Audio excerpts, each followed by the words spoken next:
Floyd. Now we get a chance to take a look at the title. This is what it's going to be for the championship match. Renzo Gracie, the master of Brazilian Jiu-Jitsu, against James Waring, the boxer. Renzo Gracie is somebody that really up to this point has just completely dominated this tournament. And Bob, I have to ask you, I mean, you've seen the others, you've seen Hickson, you've seen Hoyce. How does he compare? Well, you know, each are unique in their own way. They all develop their own style. I think Renzo's the most aggressive Brazilian Jiu-Jitsu practitioner that I've seen to date. He's got a very eclectic style. He's aggressive. He likes to take the fight to him. Tom, I got to tell you, taking a look at the face of James Waring, it doesn't look like he's had enough time to rest at all. It looks like, I'll tell you though, Todd, he doesn't look as fatigued as you would expect him to be. I mean, he just exudes confidence going into the ring. The guy's recovery powers are amazing. Well, the tail of the tape is coming up. There's the smile by James Waring, and he seems to be a favorite here. 9 years age advantage, but again, we come back to the exact same thing, Bob. Gracie well rested, Waring not. That's certainly going to be an advantage for Renzo Gracie. All right, gentlemen, this is it. Championship of the world on the line. 10 minutes on the mat. 22 minutes. Are you ready, sir? Are you ready, sir? Back to your corner, please.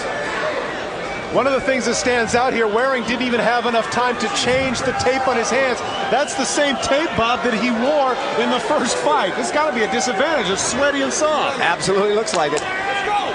Clearly, Tom, the issue here is that Waring has to make sure that the fight is fought on the feet. Absolutely, Todd. And I keep an eye on that right hand because it spent a good part of the last match clenched around Paulson's hair, and he has got to be tired. That hand has got to be tired. So this is what James has to do. He has to keep him at the end of the jab, size him up with the jab, try to drop the right hand or the right uppercut on the way in. Bob, one thing that we should mention here in the final, if they do go to the mat, it is 10 minutes, clearly an advantage for Gracie. No question, because Waring hasn't been to the mat yet. James got to keep him up with that jab. You can see Gracie's inching forward, trying to make his move. Well, one of the things that Gracie is going to have difficulty with, as we saw at 6'3", is getting him down, but then again, I could be wrong. and there, Renzo Gracie shows you how you take a tall boxer, kickboxer down. Now you see the bear hug there by Waring. But Gracie is very patient. Remember, Gracie is the one that said that he thought it was to his disadvantage that the thing was 22 minutes. He wanted it to be longer. He knows that he can take his time. And this is where he lives, in this kind of position, in this kind of situation. It's just a matter of time now, because this is the water that Renzo Gracie swims in. And he's now got the mounted position, and that's a very, very superior position. James Waring has no grappling experience. He's going to be at a total disadvantage now. Ray, Waring's got to get to his feet. Absolutely, and the only way he can do it is throw punches. He's got to throw some punches, spin it up. He's got to turn over and try to get Renzo off of him, get back to his feet. But Gracie is well aware of this too, and look at the legs of Gracie and where they are.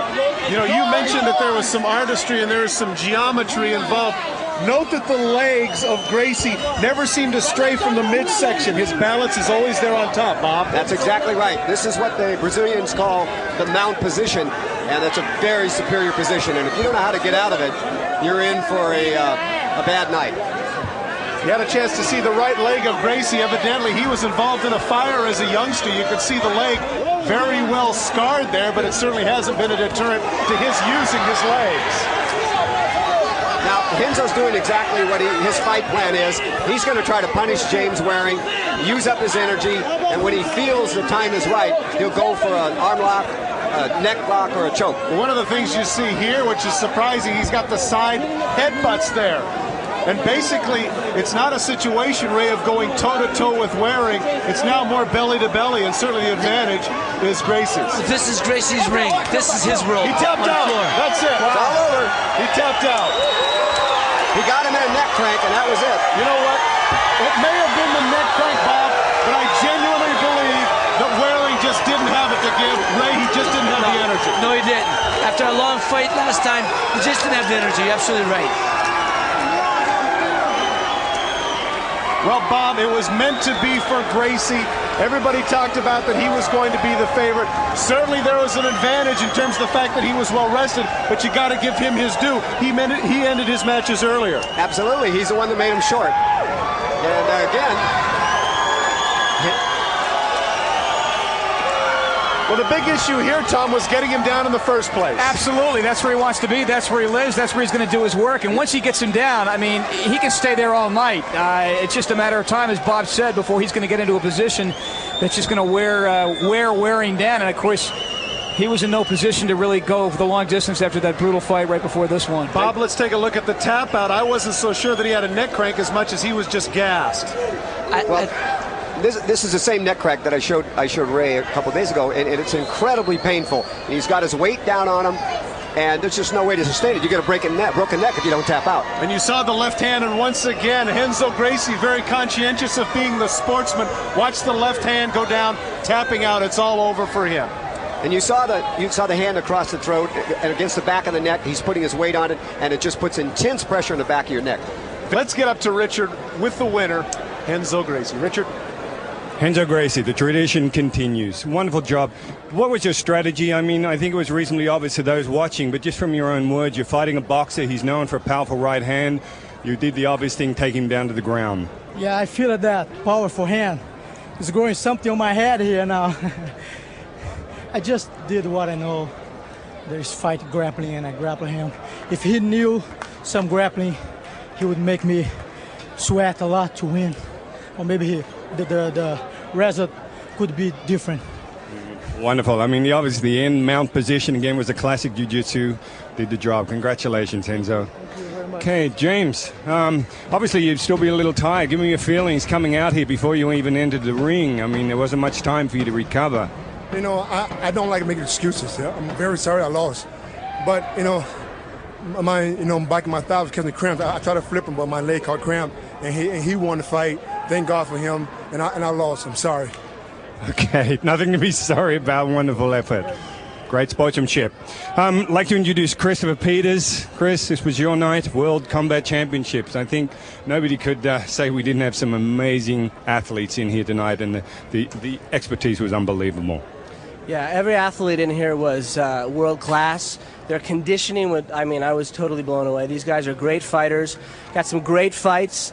Everybody in is a champion in my eyes, and I know the public's eyes. And, I'm a big fan of everyone here, and I'm also proud to give Renzo Gracie the World Combat Championship belt, heavyweight championship belt. Congratulations, Renzo. Thank you, Chris. Thank you very much. Any last words, Renzo? Probably said for the people back home. I don't have words to thank the people who works on the event for it goes on. And at home, I had to send a kiss to Papa Caruso and a big hug and all the American people who chose me to yellow for me during the fight. Thank you all. You'll be back? Sure. Okay. Absolutely, he'll be back. Okay, thank you, Todd. It's over to you. Okay.